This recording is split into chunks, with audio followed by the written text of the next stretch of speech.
Hey everyone, it's Mike Huber, founder and CEO of the Freshman Foundation. Before we get started with this episode, I wanted to tell you more about the Freshman Foundation digital playbook for high school athletes. Every high school athlete gets excited about finally arriving on campus.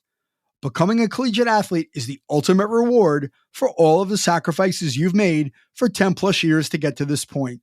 However, ask any athlete what it was like to make the leap to collegiate athletics, and they'll tell you it was hard, and not only on the field.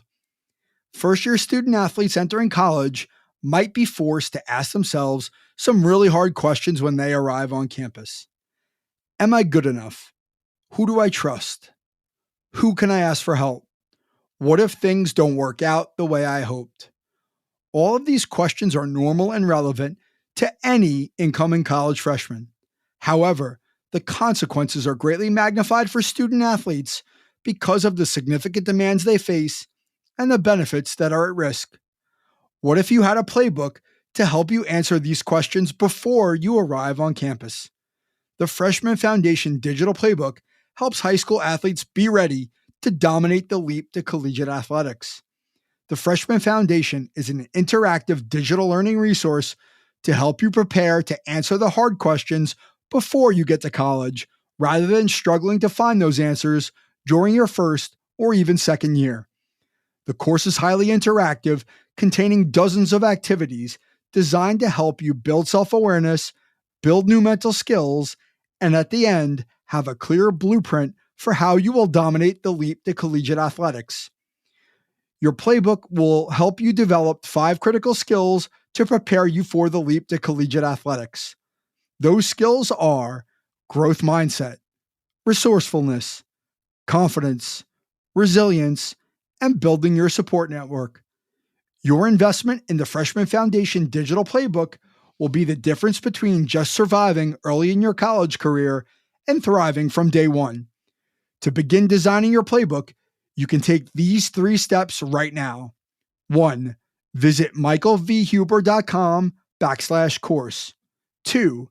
Click on the white box at the bottom of the page that reads the Freshman Foundation Digital Course. 3. Begin designing your playbook. I've developed the Freshman Foundation Digital Playbook because you deserve to be ready to make a successful leap to collegiate athletics before you arrive on campus. I hope you enjoy this episode. Welcome to the Freshman Foundation Podcast, helping you make the jump from high school athletics to the collegiate level and beyond, with your host, Michael Huber.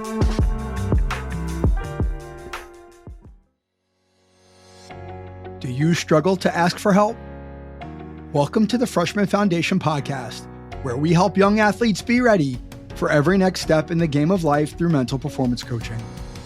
I recorded this podcast on October 5th, 2023 during Mental Health Awareness Week, so I thought it was fitting to talk about the subject of asking for help. In episode 50 of the Freshman Foundation Podcast, I discuss why it's so hard to ask for help. In this episode, I dive deeper into how we can get better at asking for help. In my view, asking for help is a skill. This perspective is highly personal. I had to learn how to ask others for help in my late 30s and early 40s to address my own mental health and life challenges. Practice asking for help allowed me to get better at it, and ultimately, it improved my life. Stay with me as I explore this extremely important topic. Let's build your foundation by learning more about how to ask for help. So today is October 5th, 2023. We're in the middle of Student Athlete Mental Health Week. And so I wanted to make this podcast about that topic. I think it's obviously really important as somebody who works in the mental performance field. Mental health and mental performance go hand in hand. And certainly, if we don't have our mental health, it's really hard to not only perform our best on the field, but be our best selves off the field. So I wanted to talk about that. And specifically, I wanted to talk about the subject of how to ask for help. In episode 50 of the podcast, which was sort of a milestone marker for me, I talked about why it's so hard to ask for help. And I'll touch on that in this episode, but I wanted to give listeners sort of the concrete takeaways about what are some of the things they might be able to do to get better at the practice of asking for help, which is not something that most of us are really comfortable with doing and find it to be second nature. So I think I wanted to start off with a story, and the topic for the podcast in part was prompted by a conversation I had last night with my daughter, who's a 13-year-old soccer player. She's developed so well. Her confidence has increased so much on the field. She's put in so much effort and time. As a father, I'm really proud of her. As somebody who works in a field helping young athletes develop their confidence and helping them to get to where they want to go, to watch her do that with mostly of her own volition and motivation is really exciting to me. But like any young person, and she's certainly predisposed to a bit of anxiety, if you will. She's predisposed to a little bit of self-doubt and questioning herself. We were talking last night about the fact that she has three practices a week for her travel soccer team, and she's really taken to it. She really likes her teammates. She's really gotten better in a very short amount of time, just being a part of this club, which is super, super high level relative to where she was at. And she really likes her coaches, but the 3 practices a week that she has, one of those is going to be interrupted or interfered with because of her CCD religion class. She's going to be confirmed in the spring, and so she has to go to the class on Wednesday nights, which conflict with her practice. And there's really nothing she could do about it, right? Her mother and I are, in essence, making her go. This is something that she has to do. And quite frankly, it's a milestone that most kids her age, whether it's, you're being, Christian or Catholic or Jewish, like these milestones exist for most kids who practice in some sort of, organized religion. And so the adults in the world, the coaches and the other people understand that this is just part of like life, right? You're going to miss a practice for some other stuff that might be a higher priority, at least in the short run. And she's only 13. And so, she said to me last night, she said, Dad, I feel really bad about missing. And I feel like, coach isn't going to understand. And I hate not being there. It looks like I don't want to be there on Wednesday nights when they do their conditioning. Like, these are all really normal sort of thoughts that a young athlete might have. They don't want to be perceived as sort of cutting out on practice and like there's something more important than the team and all these things. And she was named a captain, which is she's so proud of, and I'm proud of her because of the way she performs on and off the field. And she's worried about losing that because she's not going to go to practice on Wednesday. And I just said to her, I said, one, your coach understands, right, that this is happening, right? He coaches young people. He understands that there are things that they're going to go through in their lives that are going to have to take precedence at points over the team. And you're not cutting out and you're not making excuses like this is just something you have to do. And she's like, yeah, but I feel like it doesn't look good. And I said, well, what if you talk to him about it? And she's like, I don't know. And, what's he going to say? And, how's he going to react? And I don't want to hear what he has to say. And it's weird and I'm uncomfortable.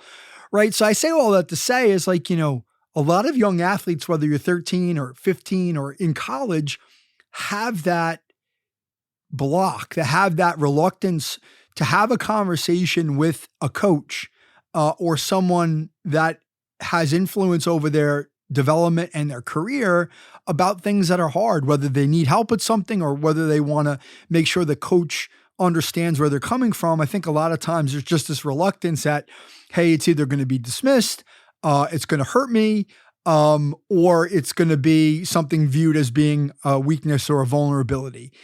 And so, the punchline to the story is that there really is none at this point, right? Like, I'm still working with her and talking to her about how she can go have that conversation in a respectful, productive way, and get the answers that she wants or the comfort that she wants from having the conversation so that it's not a source of anxiety, right? So I say all that to say that translates into other areas of student athletes' lives and it translates into the development over the course of their career. And I'll get into that a little bit more. So, I'll go back to the question of why it's so hard to ask for help, just to sort of recap. And I was reading an article from Psychology Today, which is a professional trade in psychology, or a magazine or a website that I reference. I have a profile on Psychology Today for people to find me, and the article which was from last summer, mentions 3 reasons why it's so hard to ask for help. One is we don't want to be a burden. 2, we don't want to be seen as vulnerable. And 3, we make assumptions, meaning we envision a lot of times the worst case scenario. Like, what's the worst that's going to happen? We go to that, right? Because we want to protect ourselves. Our brains are wired to protect ourselves from that threat, right? Like, well, I'm not going to do this because if I do it, this is the worst thing that could happen. And a lot of it's in our imagination, but we make those assumptions and we rely on them. So I'll just, talk about each of those really quickly, right? I don't want to be a burden, right? Like, I don't want to go to my coach, or I don't want to go to my parent, or I don't want to go to a teammate and say something's wrong because I don't want to lay it on them, right? I don't want them to think that I'm weak, but I also don't want to ask for help because I don't want to, burden them. I don't want to ask for their time and their energy or feel like they don't care. So like, I'm just not going to do it. I'm going to try to solve the problem on my own. And that's really typical. Certainly that's something that I've struggled with. I struggle with all the time in terms of, do I go to somebody and ask for help? Like, is it worthy of me asking them for help? Are they going to really help me? Am I going to be seen as a pest? Right. 2, I don't want to be seen as vulnerable, right? Like, there's certainly a stigma amongst athletes, student athletes, that like, if I ask for help, that it's going to be perceived as a weakness, right? That I'm not strong enough to solve my own problem, that there's something wrong with me, I'm defective. It's going to impact my playing time. It's going to impact how other people view me, right? Is someone's confidence going to wane in me because I'm asking for help, right? Is that a sign that there's something wrong with me? And certainly that's sort of tied to the last, reason why we might, we find it hard to ask for help is that, we make assumptions, right? We might assume that if I go and express the need for help, that person's going to immediately, determine that I'm weak or vulnerable or I have a defect, right? So all those 3 things are connected, and they all make sense because, again, our brains are wired to protect us from threats, right? In the evolutionary sense, it was, I'm protecting myself from, lions and tigers and, dinosaurs and whatever, right? Like those big things that are going to come and eat us and I need to get away. Now we live in a world where we don't have those same physical existential threats, but the things emotionally that we face, those are viewed as threats that are much more, dire and acute than they really are. And so our brain is trying to protect us from the hurt that comes with asking for help and being rejected, or asking for help and being told we're not good enough, or asking for help and just being ignored. All those things are threats to us. And rather than take the risk of asking for the help, we just sort of hang back and say, hey, I'll try to figure it out. How I'm going to do it on my own. But that's a lot of times counterproductive to us getting to where we want to go, right? If we keep it in the athletic context, most competitive athletes have a goal that they want to achieve, right? I want to get from high school to college is obviously a very big one. When I get to college, maybe I want to get to the Olympics, or I want to get to professional sport. There are all these goals that we set for ourselves that are out of our control in a lot of instances, and they require a lot of risk taking. And that's what makes athletes so special, is that they're willing to take those risks every day and give up their time and give up their energy, give up social things, give up birthdays and travel and all this stuff to be the best they can be. And they're willing to do all that. But sometimes we hit roadblocks in that journey that we cannot get over ourselves, right? And I think for athletes, it is much more second nature to ask for help from an instructor, a coach, to work on physical things, right? I need to get better at this, technical element of my sport, or I need to get stronger. So I need a trainer or a strength coach. We are very well conditioned and comfortable with asking for that kind of help. But when it comes to asking for help that relates to our mental health or our mental performance or our emotional health, that's a lot trickier because that's not something that's as normalized. I mean, that's just the world we live in, and it's getting better. And that's part of the reason why, I have this podcast and I'm certainly doing this episode is to shine a light on it, because it's okay to ask for help. And then knowing it's okay to ask for help, then the next question I always want to ask is, how do you ask for help? How do I ask for help in a way that's going to get me in the best position to succeed because of how I do it, right? And so there are three things that I sort of wrote down on this particular subject or this part of the podcast, right? Three things that I think you can do, anyone can do, myself included, could do when asking for help to make it more effective is, one is being respectful, right? Like maybe it sounds obvious, but like approaching somebody in a humble way and saying, hey, like I really want to get better and I need your help, right? I think that that's really important. The second part is, I think a lot of times, unfortunately, when we ask for help, sometimes strings are attached, which not obviously, it makes me personally very upset, right? Like one of the things that I look for, and we'll get to this a little bit, I think, later in the podcast, is one of the things I personally look for when I ask for help from people is I try to find the people that I know won't judge me, right? And so I would love somebody to help me in an unconditional way, because if I'm coming to them for help, then I know that I need help, right? I'm at a point where I know I need to ask for help because I'm not going to get the change that I want if I don't do it. And if I come forward and ask for help, I don't want to be judged on that, right? I want someone to listen and say, okay, you want this help. I'm going to help you get it. Like, let's do it together. And I'm not going to question why or how or what you want out of this. I'm just here to help you out of the goodness of my heart.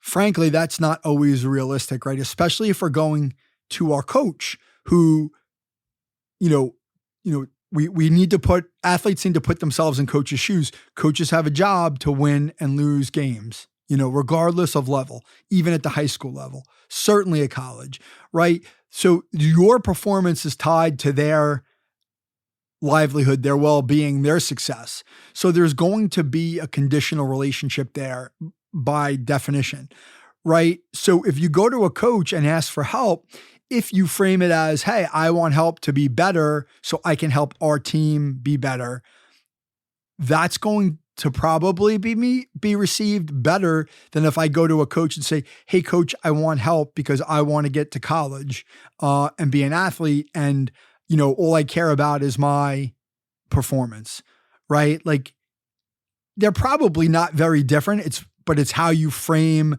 the request for help, I think, in terms of, hey, I want to get better so I can help everybody get better, so I can help you and I can help the team. Like that's going to go a long way in terms of, hey, this is why I need help. And so doing those things when you ask for help can go a long way to making it easier and more productive and more comfortable. And I think the other thing, I'll talk more about is, practicing asking for help, right? If we're not good at asking for help by nature and we don't do it often, we've got to force ourselves to be uncomfortable or being comfortable being uncomfortable, as they'd say, right? Like getting out of our comfort zone, which means we have to practice asking for help. And that's something I'll talk a little bit more later. So those are the three things that I would say, like when you're asking for help, those are the ways that you can be more effective in doing that. So I was in doing a little bit of research for this episode.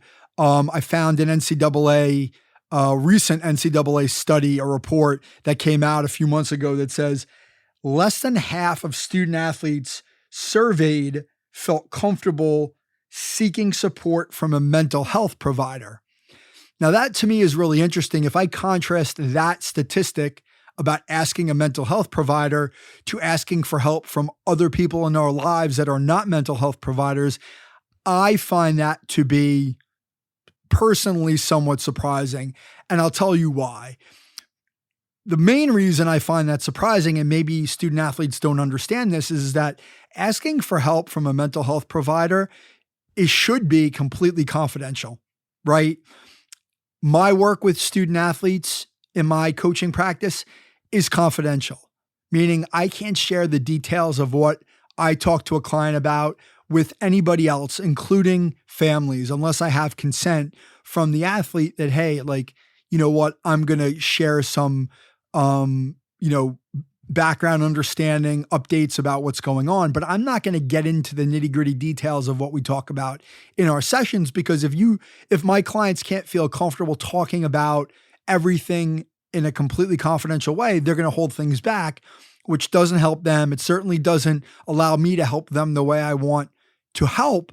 And so confidentiality is so crucial. But if a student athlete doesn't understand that, then yeah, they're probably not going to want to go talk to a mental health provider. Further, right, I just think there's a stigma with this idea of talking to a therapist or a counselor or a psychiatrist or a psychologist, right?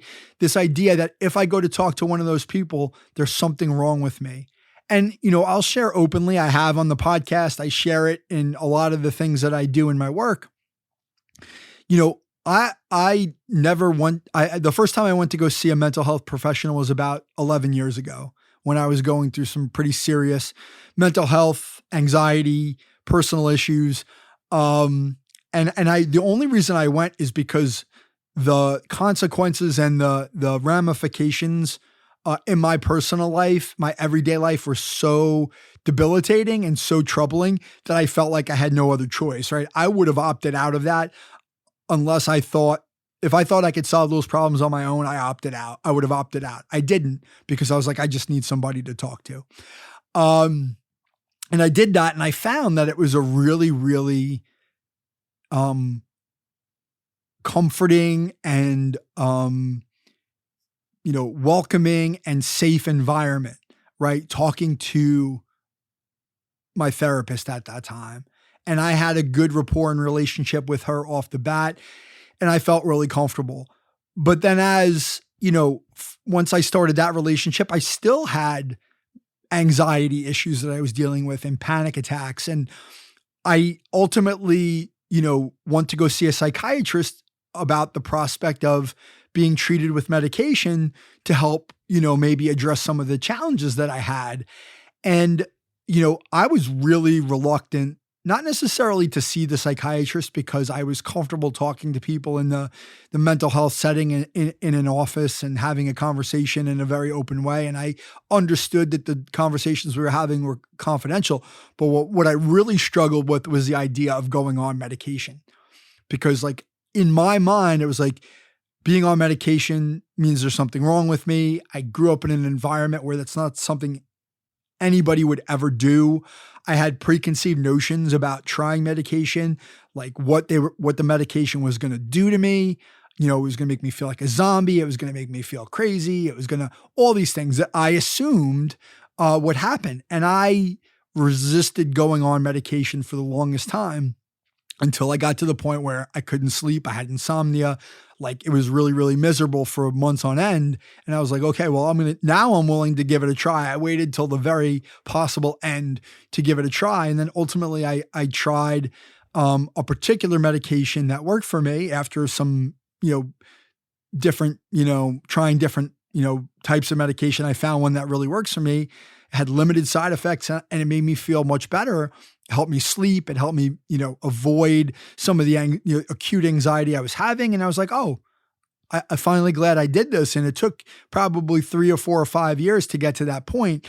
I say all that to say is like, I think there's just this stigma about talking to people in a mental health setting that we perceive to be uncomfortable and, dangerous, really. Like, I don't want to open up. And I had this experience myself, opening up completely to somebody and sharing the things that you're feeling and thinking. And some of those things are really uncomfortable sometimes. And it's like, well, if I verbalize it, then what's going to happen? Like, is it going to come true? If I verbalize it, like, is there something wrong with me? If I verbalize it, am I crazy? Like, these are all things that, I thought when I went into that process.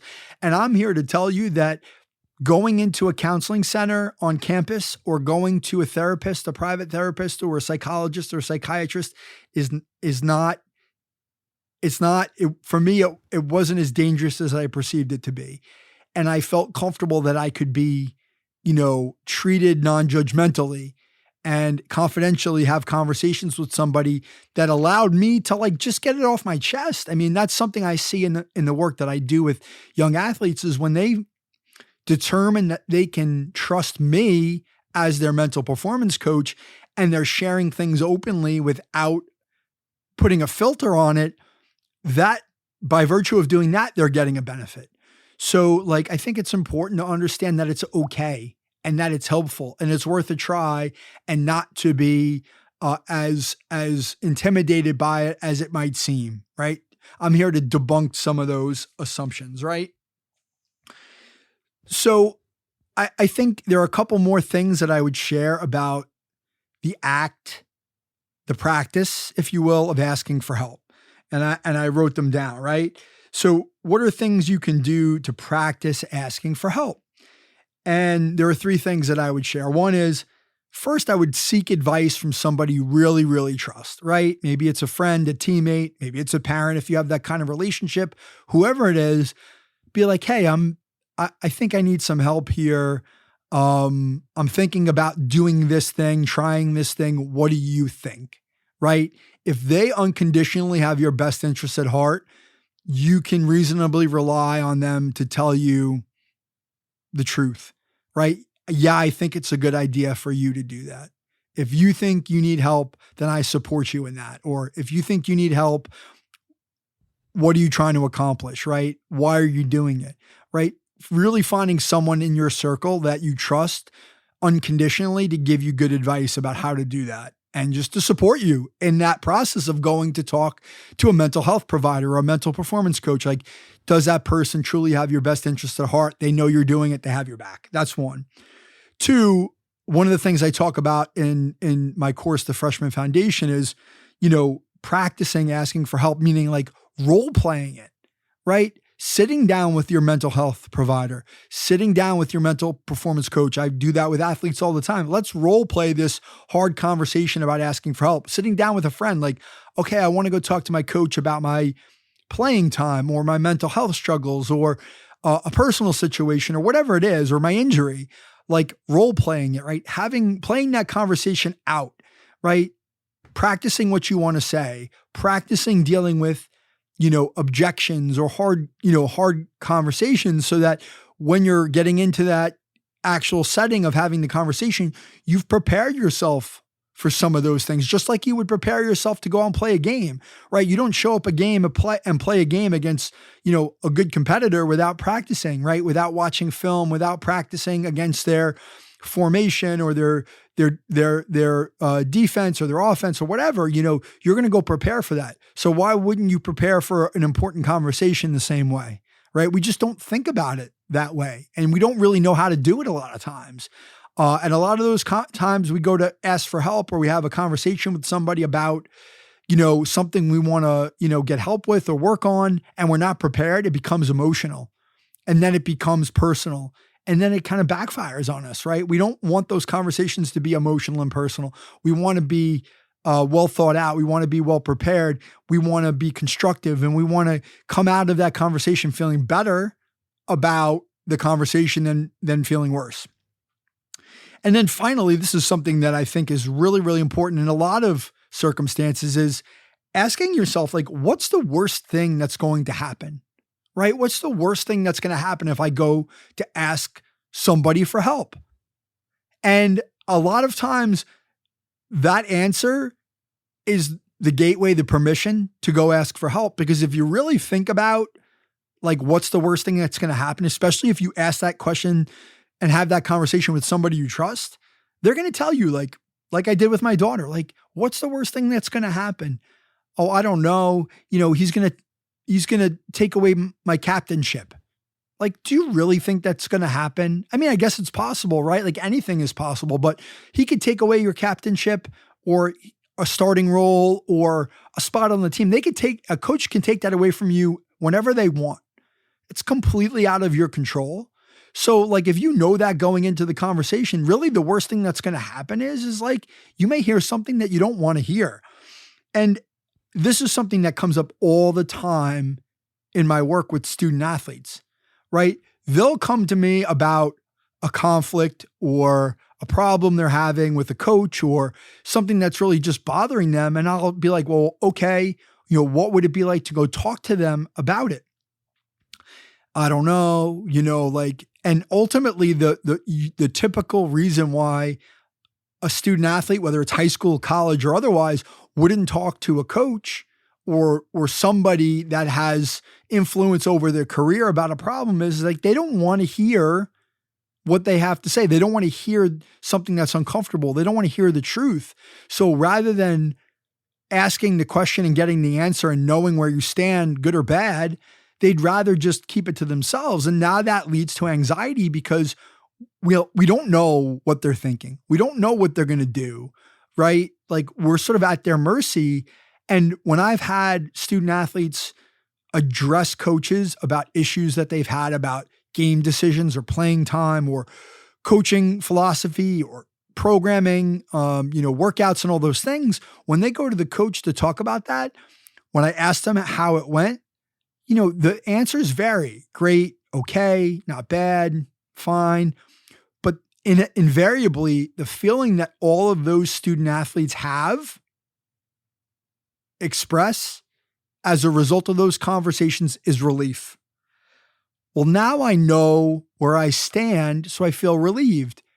I'm not happy with what I heard necessarily, but at least I know why they did it and, like, what I need to do potentially to rectify the issue, right? These are the things that I need to go work on to put myself in a better position so that these things, these results don't happen again. Now I take back the control of the situation, knowing that I need to do these things. And I think that that's extremely important, right? To that sense of control, right? What we would call in sports psychology, the perception of autonomy, right? Like, I feel like I have agency or control over my situation, not only improves mental health, decreases anxiety, but it also increases motivation. Now I know I can do something to improve my situation, to improve my competence and my skill and my ability and my, as a player and my role on the team, right? So, like, knowing that information is really, really crucial and critical. So I think ultimately the message that I would leave, anyone listening with is it's hard to ask for help. Like, accept it. Like, don't beat yourself up. Understand why it's hard to ask for help, but know that if you don't ask for help, even though it's hard, then you're probably leaving something on the table, right? Whether it's improved performance, it's improved mental health, it's peace of mind, it's all those things, right? Like, so asking for help is a resource that you have at your disposal if you choose to access it, and knowing how to do it is going to maybe make it easier and allow you to get more out of it, right? So to go back to those things that you can do to ask for help, right? Like, be respectful when you approach someone for help. Be humble, right? try to frame it as something that's mutually beneficial. I'm asking for help so that I can help the group, the family, the team, all those things. I can help you, coach. And the things you could do to practice that are, ask someone that you truly trust to get some guidance on how to do that, or bounce it off of them, or to have a sounding board. To role play those conversations with somebody you trust, whether it's somebody like me, a mental performance coach, a therapist, a counselor, a best friend, a teammate, somebody you really trust. Play those conversations out. Know what you want to say, know what you want to ask, be ready for objections and preview that conversation, maybe visualize it. Put yourself in the right position, the right frame of mind to walk and knock on your coach's door, or your AD's door, or your general manager's door, or your whatever, your teacher's door, to have that conversation respectfully in an adult way with clear reasons why you want to have it, clear objectives, and be ready for the objections that come, so that it's not emotional, it's not personal, it's about your development and the improvement of the organization. And then always ask yourself, what's the worst thing that's going to happen if I ask for help? I think that's just so critical. So I've developed the Freshman Foundation digital playbook primarily for high school student athletes who are getting ready to go to college and be an athlete, right? You're going from an environment where you might be the top dog, the star, a big fish in a small pond in high school. And now you're going to a place where you're more on equal footing with your teammates or your peers or your competitors, where you're developing new relationships with coaches and administrators in a new place away from home with new academic demands, right? In one of the modules of that course, I talk about how you can build a support network, right? Curate it, right? Meaning just intentionally developing that network. How can you get those people around you that are going to really have your best interest at heart?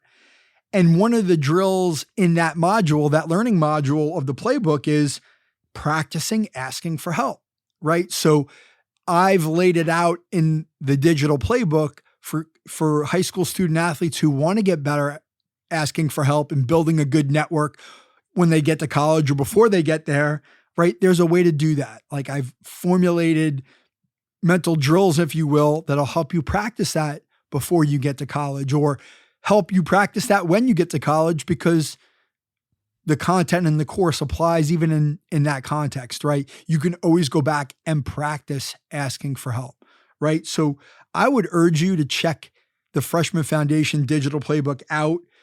You can visit michaelvhuber.com/course. Certainly there are other resources in that course that I think are extremely valuable for any student athlete, whether it's high school athlete going to college, or even a college athlete who's struggling to get the most out of their college experience. There are a lot of resources there in that course to help you. So check it out, michaelvhuber.com/course. Feel free to reach out to me on social media, Instagram @MichaelVHuber. Check out our YouTube channel @The Freshman Foundation. You can reach out to me directly at michael@ftbcoaching.com. And certainly you could check out the Freshman Foundation podcast on our YouTube channel or on Apple Podcasts or wherever you get your podcast. Again, that's the Freshman Foundation. Thank you for listening to this episode of the podcast, and we'll see you back soon. Thank you so much. So, what was your biggest takeaway from this episode? The thing that I would like you to take away is that there is absolutely no shame in asking for help. I would be remiss if I said that asking for help is easy for me. It is not. I don't think it's easy for anyone because of the fears associated with doing so. Our brain wants us to believe that asking for help is a threat, when it's exactly the opposite. It's an opportunity. If you view asking for help as a skill that you want to improve, like technical and physical skills, then the odds are you'll get better at it. Doing this requires a growth mindset. I want to thank you for joining me in this discussion about asking for help.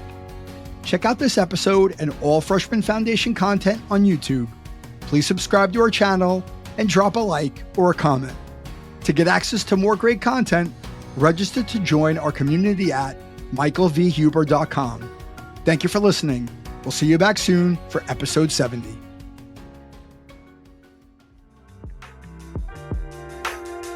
Mike Huber is the founder and owner of Follow the Ball Coaching, located in Fairhaven, New Jersey.